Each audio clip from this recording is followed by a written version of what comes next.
Yeah, the finish line is in sight for the politicians now. I'm going to go to a former politician next, and that's the former Defence Minister, Labor Defence Minister Joel Fitzgibbon, joining us from the Sydney CBD. Good to talk to you again, Joel. This is when you must be really relieved about being out of politics. None of that gnawing stomach, wondering what the hell's going to unfold on Saturday. And cheeky questions from people like you, Chris. I enjoyed those last couple of questions you had for Angus. Let me just refresh your memory about what you told us of where the election was heading just 2 weeks ago. I don't believe Peter can secure a majority.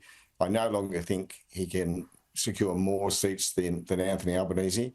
But I'm still not convinced that Albo has or is well positioned still to secure 76 votes or more. So I still believe it's hard to call, and 2 weeks is an eternity in politics. But I sadly believe that that we are still heading for a hung parliament. Yeah, 2 weeks on, we've had Easter and the Anzac Day long weekend. Where do you reckon you're at with that prediction? What are you suggesting now, Joel? 2 weeks on, and plenty more mistakes from the coalition camp, no doubt about that. So there's more and more pressure on me now to review that prediction. There's only two outcomes though now, Chris. It's a Labor majority or a Labor minority. Labor will easily have more seats than the coalition. The YouGov poll was very, very bad for the coalition today. But look, I'm still not prepared to put my house on a Labor majority, as delighted as I would be for a number of reasons. We'll have enough trouble with the Greens in the Senate. We don't want to give them any power in the House of Representatives. That would be a very bad thing for the Australian economy. But, you know, the national pollsters are getting better all the time with their methodologies, and they've got a pretty good run rate these days, but they're not very good on a seat-by-seat basis, where it's very, very difficult to predict where preference flows are going. And, of course, at a time when minor parties are getting around a third of the primary vote in this country, that really matters. So there will be surprises on Saturday night.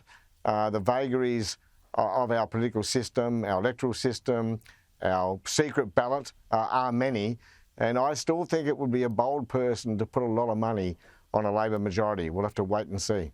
Yeah, I think that YouGov poll was right out there. It's certainly bad for the coalition now. I think it might be bad for YouGov come Monday. We shall see. Let's have a look at this poll bludger aggregation, though, of the major polls. So that flattens them all out. And it tells the story, doesn't it, Joel, that, you know, Labor, of course, after being elected, had a strong lead. The coalition whittled that away. They got to level pegging or just in front by the start of this campaign. We talked about how the campaign would matter. Well, what's happened? I must admit it surprised me. I thought it would go the other way, but it's hardened towards Labor throughout.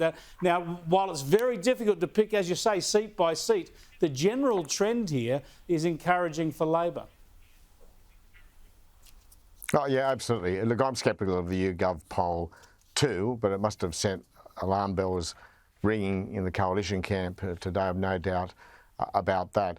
But it's still a seat-by-seat contest.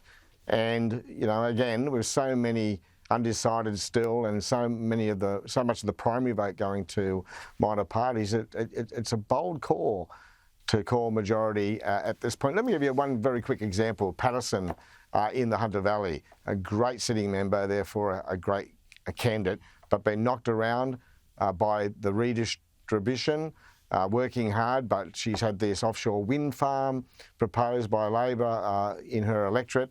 That's been damaging for her, but more particularly, the mayor of the biggest city in the electorate is running as an independent, not recommending preferences. So how much primary vote will he secure? Where will he take it from in proportionate terms? And where will it go when he's been eliminated? Now, if anyone thinks they know the answer to that question, Chris, they are kidding themselves. And there are Pattersons all around the country. So yeah, there are different stories in so many electorates, and just the tiniest quick tweak in this election and voting over the next 24 hours or 48 hours could be the difference between Labor's 78 seats and 68 seats. It's just now I've said, because Anthony Albanese has said he's going for majority government, I'm calling it a fail for Albo if he has to slip into minority government no matter how narrow that minority is.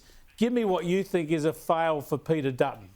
How many seats does the coalition need to win for Peter Dutton to claim that it's been a successful campaign?